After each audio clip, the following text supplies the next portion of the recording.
A growing trend of the 2010s was the prevalence of the three true outcomes, and reaching new highs with each passing year. It reached its peak at the end of the decade in 2019.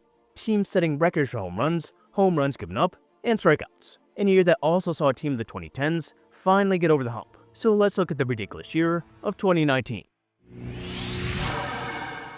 Totally sports-esque. Major League.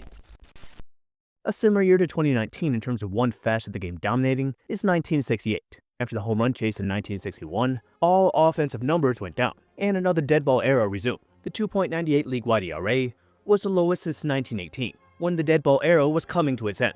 Highlighted by Bob Gibson's 1.12 ERA, him and Mickey Lolich were the MVPs in a year that became known as the year of the pitcher. And another trend was developing the opposite direction in the 2010s. But at the same time, also in the same direction. Home run numbers were trickling down as the steroid era came to an end, but halfway through the decade, they started reaching those numbers again. And where numbers were reaching highs never seen before was in strikeouts. 2010 was the first time there was an average of 7 strikeouts per game, and that number kept rising every year, reaching 8 in 2016 and 8.48 in 2018. Pitchers were throwing harder than ever before, and when power meets power, with a new analytical approach and a commissioner that encourages more offense, then we'll get the peak of both of these stats to finish the decade. And while 2019 can be called the year of the home run, there's been years in the past with the same label. As just mentioned, 1961 had Roger Maris, 1969 when the mound was lowered, and offense took off again. And of course, 1998, when Mark McGwire and Sammy Sosa had their home run chase. In each of those years, expansion was seen as part of the reason. New teams meant weaker pitching, and sluggers took advantage. But in 2019, nothing changed. There were the same number of teams, and the same pitchers. The only difference was the baseball itself. It was tighter, livelier, and carrying farther than ever before. From opening day, it was obvious this was going to be a season like no other. 48 home runs were hit across the league that first day, with the Dodgers and Diamondbacks combining for 10 in one game. And the very next day, Paul Goldschmidt launched 3 home runs for the Cardinals, one of 22 3-home run games that year. And by the end of April, the Orioles had already given up 69 home runs. Nice. The most ever allowed in a single month. They also gave up 5 or more in 6 different games that month, nearly matching the all-time season record. And by the end of the year, they would blow past it with 19. The Mods would even match their monthly mark in August. And for the first time ever, over 1,000 home runs were hit in April. Then May would set another record with 1,135, and another record came in June with 1,142.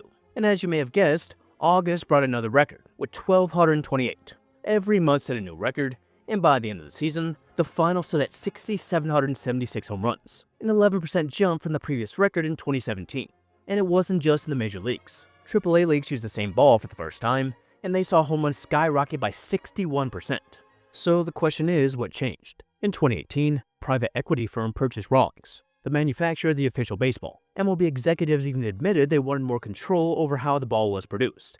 And by 2019, the results spoke for themselves. At the All-Star break, Rob Manfred tried to explain, saying Rawlings had gotten better at centering the pill inside the ball, which supposedly reduced drag and let it carry farther.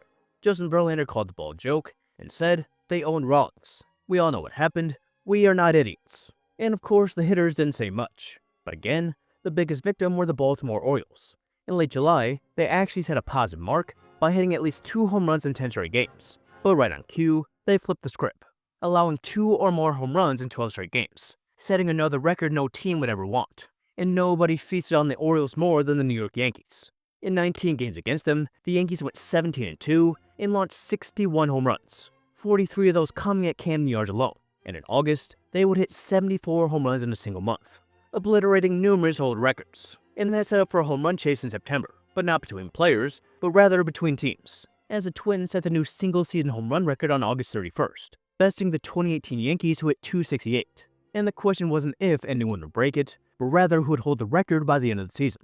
The Yankees would stay hot on their heels. When the two teams met in July, they combined for 20 home runs in just 3 games, tying the American League mark for a series. And in the end, the Twins barely held on, finishing with 307 home runs compared to the Yankees' 306. 5 different Twins had at least 30 home runs, another first in MLB history, seemingly the only time the Twins have beat the Yankees this century. And while those years of the home run usually have a few players as outliers, this year there was a balance. The leader this year was Mets rookie Pete Alonso, who smashed 53 home runs to break the rookie record set by Aaron Judge in 2017. 58 different players hit at least 30, more than double the number from the year before. And some still wondered why Bond's record remained untouched. Victor Conte, the infamous founder of Balco, who once supposedly supplied Bonds, suggests that many players are still using PEDs, but they were just being smarter about beating the test. The idea was that players aim for 30 or 40 home runs, not 70, so they could stay under the radar. That sounds a little crazy, also coming from a guy who loves attention, but then again, it would have been fun to imagine those balls being hit by guys with small balls back in the day. Even without that, the carnage was historic. Half of all MLB teams either tied or broke the franchise records for home runs. And Rob Manfred was left facing the same question his predecessors once did. Had the home run become too much of a good thing? That would be answered later, but another team throughout the 2010s who had gone up was the Washington Nationals. The Nationals spent the 2010s piling up regular season wins, more than all but the Yankees, Dodgers, and Cardinals. But when it came to October, they were cursed. 4 appearances in the postseason and 4 series losses. 3 of them ending in heartbreaking Game 5s, where they blew leads. The franchise hadn't won a playoff series since they were the Montreal Expos nearly 40 years earlier. They went into the year losing Bryce Harper to the Phillies, and the 2019 season couldn't have started worse. By late May, they were at 19-31, with a bullpen that couldn't hold a lead. Pitching coach Derek Lilliquist was fired, and rumors swirled that Dave Martinez was next. But from rock bottom, they would start to climb. Their roster was simply too good to stay down. Within 6 weeks, they were back at 500. Then came a stretch of dominance from their rotation. Steven Strasburg, Max Scherzer, and newcomer Patrick Corbin led a run of 27 straight games without a starting pitcher taking a loss. And the Nationals won 20 of those games. And by August, the Bats joined the party. The Nats hit .292 for the month, and even averaged over 10 runs a game during one 7-game stretch. The team that looked finished in May had suddenly become one of the most dangerous teams. With each passing week, they kept climbing. By mid-September, they had firm control of the NL wildcard race. And in poetic fashion, they clinched their spot by sweeping a doubleheader from the Phillies. The bad start kept them from catching the Braves in the division, but their 93-69 record was all that more remarkable as they finished 74-38 to finish the season. They were a team built on balance. Anthony Rendon delivered MVP-level production, hitting .319 with 34 home runs and a Major League best 126 RBIs. Juan Soto, who was just 20 years old, hit 34 home runs to go with 108 walks, while Trey Turner stole 35 bases, while rookie Victor Robles stole 28. Veteran Howie Kendrick provided steady offense off the bench, hitting .344 and 334 at-bats. And on the mound, their rotation was even better. Steven Strasburg went 18-6 with a 3.32 ERA and 251 strikeouts. Max Scherzer posted a 2.92 ERA with 243 strikeouts despite some mid-season injuries, while Patrick Corbin went 14-7 with 238 strikeouts. They became the first trio of pitchers on the same team to each strike out at least 225 batters. Even the bullpen stabilized late, with Sean Doolittle recording 29 saves and trade deadline pickup Daniel Hudson recording a 1.44 ERA down the stretch. The regular season was finally behind them, but now came the real test, which was October, a place where the Nationals failed time and time again. In the wildcard game against the Brewers, the Nationals trailed 3-1 in the bottom of the 8th, but then came the moment that would change everything. Juan Soto hit a line drive right off Josh Hader, and the ball would slip under the glove of Trent Grisham, clearing the bases for a 4-3 lead. And then for the first time since 1981, the franchise won a winner-take-all playoff game. But up next were the Dodgers, a juggernaut that had won a franchise record 106 games. They led the National League in home runs at 279, which at the time was a National League record, and they boasted MVP Cody Bellinger and ERA leader Hyun-Jin Ryu. And when the Dodgers took 2 out of the first 3, outscoring the Nationals 18-8, it felt like another October heartbreak was in the making. But the Nationals did not fold. Max Scherzer pitched a gem in Game 4, forcing a decisive Game 5 in LA. And once again, the Nationals trailed 3-1 in the 8th. And once again, they would rally. Anthony Rendon and Juan Soto crushed back-to-back home runs of Clayton Kershaw, who had just come in from the bullpen.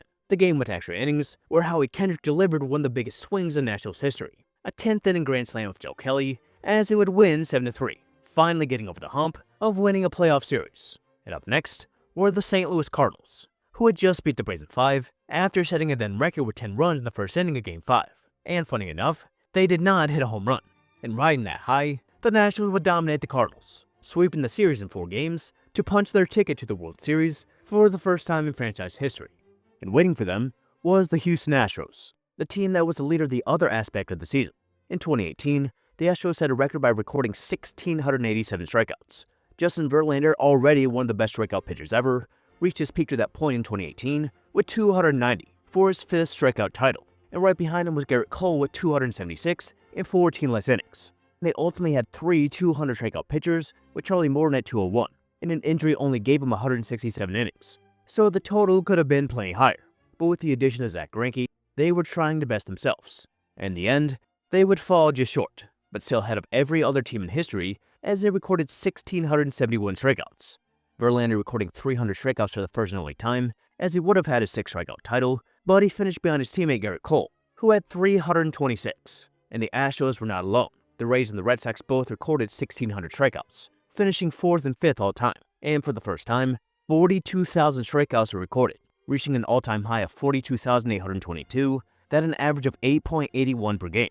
But in a year of extremes, the Astros were the overall leaders on both sides. Their offense was loaded, leading baseball in average, on base percentage, and slugging. They would finish with 208 home runs, the third most of all time at the time. George Springer hit 39, Jose Altuve added 31, while Alex Bregman put up MVP numbers of 41 home runs and 112 RBIs. Michael Brantley stayed healthy with a 311 average, and rookie Yordan Alvarez burst onto the scene with 27 home runs in just 87 games, as he won Rookie of the Year.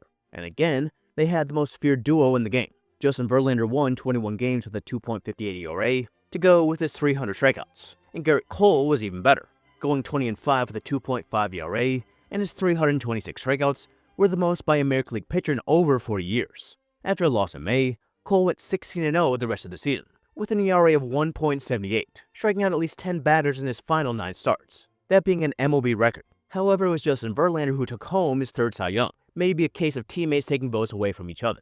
The Astros would finish 107-55, that being the best record in baseball, and their playoff run wasn't a breeze. The Rays pushed them to 5 games in the ALDS, and after they would sweep the Twins, the Yankees took them to a 6th game in the ALCS, but Jose Altuve's dramatic walk-off home run against Aroldis Chapman would clinch Houston's 2nd pennant in 3 years. So though the Nationals were on an absolute roll, they looked overmatched going into the series. That was not the case. No team all year beat Gerrit Cole and Justin Verlander in back-to-back games, and the Astros hadn't lost once in 28 games when scoring at least twice in the first inning. And in Game 1 of the World Series, the Astros jumped out to a 2-0 lead, but the Nationals answered with 5 straight runs, including home runs from Ryan Zimmerman and Juan Soto, as the Nationals surprised everyone with a 5-4 win.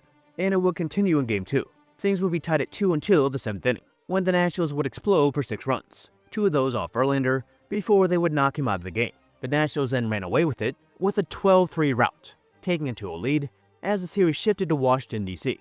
At that point, the Astros really looked in trouble, but suddenly, they would turn the tables. Behind Zack Greinke, Jose Urquidy, and Gerrit Cole, they would sweep all 3 games in D.C., allowing just 1 run in each of those games. And now, back at home, the Astros needed just 1 more win. But the Nationals had been playing from behind all season, and this was no different. In Game 6, after giving up a run in the first inning, Steven Strasburg locked in, and he would dominate. Anthony Rendon drove in 5 runs, and the Nationals would forward to Game 7 with a 7-2 win. Verlander falling to 0-6 in his World Series career, the most loss without a win by any pitcher in World Series history. And in that do-or-die Game 7, everything was going in the Astros' favor. Zack Greinke silenced them for 6 innings, and the Astros led 2-0. But in the 7th, Anthony Rendon would hit a home run. Juan Soto drew a walk, and A.J. Hinch made the fateful decision to pull Zack Greinke for Will Harris. And the first batter he faced was Howie Kendrick. Already a postseason hero, he would deliver again, hitting an opposite field drive off the foul pole in right field. And just like that, the Nationals led 3-2. Patrick Corbin came out of the bullpen for 3 scoreless innings, and the Nationals added 3 more to seal the deal, as they would win 6-2, winning their first World Series title in franchise history, the first DC-based team to win it all in 95 years, and the first World Series in history where the home team lost every game. The Nationals coming back from 12 games under 500, with only the miracle Boston Braves in 1914 coming back from a further setback. In the aftermath, the conversation returned to the baseball itself. An independent study released in December found that the 2019 ball had less drag, which contributed to the power surge, along with more focus on the launch angle. But there was no mention of Rob Manfred's mysterious pill, and no hard evidence of intentional tampering. But many fans are skeptical, as the ones who were investigating Major League Baseball were Major League Baseball. And then came the perception problem. In the playoffs, balls seemed to be dying at the warning track, leading players to suggest MLB had swapped them out for the postseason. But in truth, home run rates only went down 4%.